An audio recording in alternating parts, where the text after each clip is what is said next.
بسم اللہ الرحمن الرحیم۔ السلام علیکم پیارے بچوں، نئے عنوان کے ساتھ حاضر ہیں۔ اردو پڑھنا سیکھیں۔ جی ہاں، ان والدین کے لیے جو بہت پریشان ہیں اپنے بچوں کی پڑھائی کی وجہ سے کہ بچوں کو اردو پڑھنا نہیں آتی۔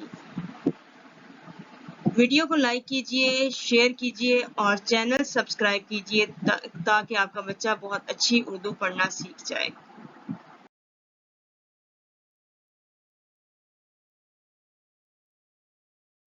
پڑھائی اور دلچسپ معلومات۔ پیارے بچوں، آپ پڑھائی میں مہارت حاصل کرنے کے لیے ہر روز 1 یا 2 صفحات کی پڑھائی اپنا معمول بنا لیں، جس میں میں آپ کی مدد کروں گی۔ مشکل الفاظ کے لیے لفظ کے ہجے کریں اور خود پڑھنے کی کوشش کریں۔ دوسروں سے مدد کم لیں تاکہ خود کو پڑھنا آئے آپ کو۔ بچوں، پڑھائی کا سلسلہ وہیں سے شروع کرتے ہیں جہاں سے ہم نے کل ختم کیا تھا۔ اسی زمانے میں ایک طاقتور سردار نے لڑ جھگڑ کر دوسرے سرداروں کو ہرا کر خود سارے ملک کا بادشاہ بن گیا۔ وہ بادشاہ کون تھا؟ آگے پڑھتے ہیں۔ لوگ اسے فرعون کہتے تھے۔ فرعون نے بہت قابل وزیر رکھے اور بہت سے قانون بنائے۔ اس کے بعد اس کی اولاد مصر کے تخت پر بیٹھی اور وہ بھی فرعون ہی کہلائی۔ اس طرح ان فرعونوں نے بہت سالوں تک حکومت کی۔ فرعون اصل میں بہت بڑا ظالم اور کافر بادشاہ تھا۔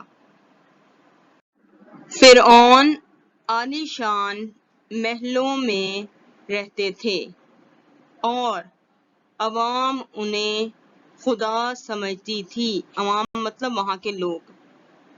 کسی کی مجال نہ تھی کہ ان کا حکم ٹالے۔ انہوں نے سوچا کوئی ایسا کام کرتے ہیں جو لوگ قیامت تک یاد رکھیں۔ انہوں نے اپنے ہی بڑے بڑے بت بنوائے اور اپنے مقبرے تعمیر کروائے۔ یہ مقبرے تکونی شکل کے تھے۔ تکونی مطلب ٹرائی اینگل شکل کے، اور پتھروں سے بنائے جاتے تھے۔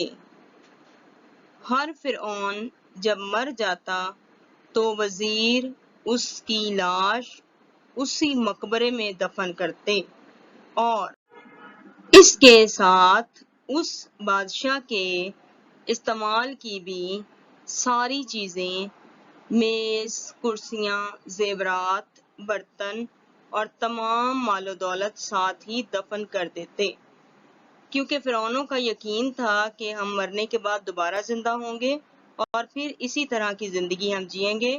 اس لیے آپ نے دیکھا کہ ان کے مقبرے بھی بہت بڑے ہیں، کیونکہ ان کی لاشوں کے ساتھ ان کا تمام سامان بھی موجود ہے۔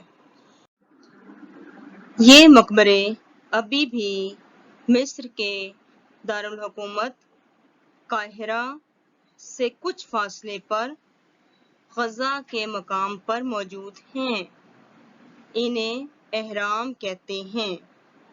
یہ قدیم دنیا کے عجائبات میں شمار ہوتے ہیں۔